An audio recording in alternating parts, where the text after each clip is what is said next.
ನಮಸ್ಕಾರ ಎಲ್ಲರಿಗೂ welcome to my channel. ಇವತ್ತು ಮೀನಿನ ಸಾರು ಮಾಡೋದು ಯಾವ ತರ ಅಂತ ನೋಡೋಣ. ಫಸ್ಟ್ ಮೀನೆಲ್ಲ ಕಟ್ ಮಾಡಿಸ್ಕೊಂಡು ಕ್ಲೀನ್ ಆಗಿ ಒಂದೆರಡು ಸರಿ ತೊಳೆದು ಇಟ್ಕೊಂಡಿದ್ದೀನಿ. ಅದ್ರ ಜೊತೆ ಕಲ್ಲುಪ್ಪು ತಗೊಳ್ತಾ ಇದ್ದೀನಿ. ಕಲ್ಲುಪ್ಪು ಮತ್ತೆ ಸ್ವಲ್ಪ ನೀರು ಹಾಕಿ ಕ್ಲೀನ್ ಆಗಿ ತೊಳ್ಕೊಬೇಕು. ಅದಾದ್ಮೇಲೆ ಉಪ್ಪು, ಪುಡಿ ಉಪ್ಪು ಹಾಕೊಳ್ಳಿ. ಅದಾದ್ಮೇಲೆ ತೊಳೆದಿದ್ದಾದ್ಮೇಲೆ ಪುಡಿ ಉಪ್ಪು, ಅರಿಶಿನ ಮತ್ತೆ ಹುಣಸೆ ಹಣ್ಣಿನ ರಸ ಹಾಕೊಂಡು ಕ್ಲೀನ್ ಆಗಿ ನೆನೆಸಿ ಇಟ್ಕೊಂತಾ ಇದ್ದೀನಿ ಮೀನನ್ನ.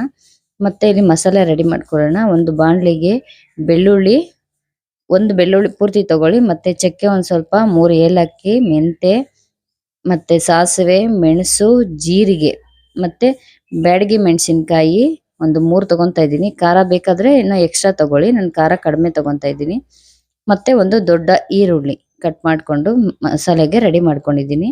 ಮತ್ತೆ ಇಲ್ಲಿ ಬಾಣಲಿ ತಗೊಂಡಿದ್ದೀನಿ, ಸಾರಿ ಮಡಕೆನಲ್ಲಿ ಮಾಡ್ತಾ ಇದ್ದೀನಿ. ಸಖತ್ ಟೇಸ್ಟ್ ಇರುತ್ತೆ. ಮಡಕೆಗೆ ಎಣ್ಣೆ ಎಲ್ಲ ಹಾಕೊಂಡು ಮತ್ತೆ ಕರ್ಬೇವಿನ ಸೊಪ್ಪು, ಈರುಳ್ಳಿ ಹಾಕೊಂಡು ಕ್ಲೀನ್ ಆಗಿ ಫ್ರೈ ಮಾಡ್ಕೊಬೇಕು. ಅದು ಗೋಲ್ಡನ್ ಬ್ರೌನ್ ಆದ್ಮೇಲೆ ಮತ್ತೆ ಅದಕ್ಕೆ ಟೊಮೆಟೊ ಹಾಕೊಬೇಕು. ಟೊಮೆಟೊ ಹಾಕಿ ಟೊಮೆಟೊ ಬೇಯಬೇಕಲ್ವಾ, ಹಾಗಾಗಿ ನಾವು ಮುಚ್ಚಳನ ಮುಚ್ಕೊಂಡ್ಬಿಡೋಣ. ಮುಚ್ಚಳ ಮುಚ್ಕೊಂಡು ಬೆಂದಿದಾದ್ಮೇಲೆ ಇದು ಮಸಾಲೆ ಎಲ್ಲ ಫ್ರೈ ಮಾಡ್ಕೊಂಡಿದ್ರಲ್ಲ ಅದನ್ನ ರುಬ್ಕೊಂಡ್ಬಿಡೋಣ. ತಣ್ಣಗಾಗಿದೆ, ಬಿಸಿ ಹಾಕೊಂಬೇಡಿ. ನೋಡಿ ಈ ತರ ರುಬ್ಬಿದಾದ್ಮೇಲೆ ನೋಡಿ ಚೆನ್ನಾಗಿ ಬಂದಿದೆ. ಬ್ಯಾಡಗಿ ಮೆಣಸಿನಕಾಯಿ ಹಾಕಿರೋದಕ್ಕೆ ಮತ್ತೆ ಟೊಮೆಟೊ ಕೂಡ ಅಷ್ಟೇ ಫುಲ್ಲು ಚೆನ್ನಾಗಿ ಬೆಂದಿದೆ. ಇವಾಗ ಅದಕ್ಕೇನೆ ಮಿಕ್ಸಿಗೆ ಹಾಕಿರೋಂಥ ಮಸಾಲೆನ ಹಾಕೊಬೇಕು. ಸಖತ್ತಾಗಿ ಟೇಸ್ಟ್ ಬರುತ್ತೆ ಮಡಕೆಯಲ್ಲಿ ಮಾಡ್ತಾ ಇರೋದ್ರಿಂದ. ನೆಕ್ಸ್ಟ್ ಅರಿಶಿನ ಮತ್ತೆ ಉಪ್ಪು ಹಾಕೊಳ್ಳೋಣ.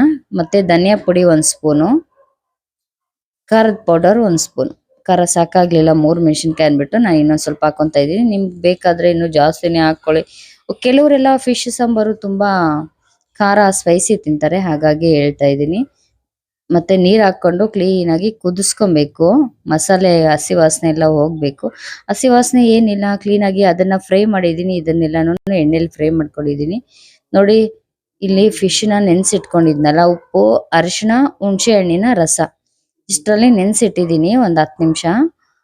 ಅದನ್ನು ಕೂಡ ಹಾಕೊಳ್ಳೋಣ. ಯಾಕಂದ್ರೆ ಕುದಿ ಬರ್ತಾ ಇದೆ ಮಸಾಲೆ, ಹಾಗಾಗಿ ಸಾಂಬಾರ್ ಕುದಿ ಬರೋವಾಗ ಫಿಶ್ ಹಾಕೊಬೇಕು. ಫಿಶ್ ನ ಜಾಸ್ತಿ ಬೇಯಿಸೋದೇನ್ ಬೇಕಾಗಿಲ್ಲ. ಅದನ್ನು ಮಾಮೂಲಿ ಏನಂತಾರೆ ಬಾಯ್ಲರ್ ಕೋಳಿ ತರ ಬೆಂದ್ಬಿಡುತ್ತೆ. ಮತ್ತೆ ಕೊತ್ತಂಬರಿ ಸೊಪ್ಪು ಹಾಕೊಂತ ಇದ್ದೀನಿ ಕುದೀತಾ ಇರುವಾಗ. ನೋಡಿ ಫಿಶ್ ಎಲ್ಲ ರೆಡಿ ಆಯ್ತು. ಮತ್ತೆ ಲಾಸ್ಟ್ ಅಲ್ಲಿ ಕುದಿಯೋವಾಗ ಹುಣ್ಸೆಹಣ್ಣು ಹಾಕೋಬೇಕು, ಇಲ್ಲ ಅಂದ್ರೆ ಬೇಯೋದಿಲ್ಲ.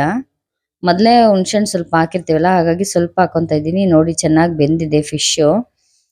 ಕೆಲವ್ರಿಗೆ ಗೊತ್ತಾಗೋದಿಲ್ವಲ್ಲ, ಫಸ್ಟ್ ಟೈಮ್ ಮಾಡ್ತಾ ಇರೋರು ನೋಡಿ ಆ ತರ ಟೂತ್ ಪಿಕ್ ಇರುತ್ತಲ್ಲ ಅದರಲ್ಲಿ ಕ್ಲೀನ್ ಆಗಿ ಚುಚ್ಚಿ ನೋಡಿ ಗೊತ್ತಾಗ್ಬಿಡುತ್ತೆ. ಸಖತ್ತಾಗಿತ್ತು ಟೇಸ್ಟ್ ಮಾತ್ರ. ಮಡಕೆಯಲ್ಲಿ ಮಾಡಿರೋದಕ್ಕೆ ಅಲ್ಟಿಮೇಟ್, ನಿಜವಾಗ್ಲೂ ಹೇಳೋದೇ ಬೇಡ. ಇನ್ನೊಂದ್ಸತಿ ಮಾಡ್ಕೊಂಡ್ ತಿನ್ಬೇಕು ಅಂತ ಅನ್ಸುತ್ತೆ, ಆ ತರ ಬಂದಿದೆ. ನೋಡಿ ಎಷ್ಟು ಚೆನ್ನಾಗಿದೆ. ನೋಡೋದು ಕೂಡ ಅಷ್ಟೇ ಫುಲ್ ಕಲರ್ಫುಲ್ಲಿಂಗ್ ಆಗಿದೆ. ಟೇಸ್ಟ್ ಕೂಡ ಅಷ್ಟೇ ಸಖತ್ತಾಗಿತ್ತು. ನಾನಂತೂ ಸರಿಯಾಗಿ ಬಾರಿಸ್ದೆ.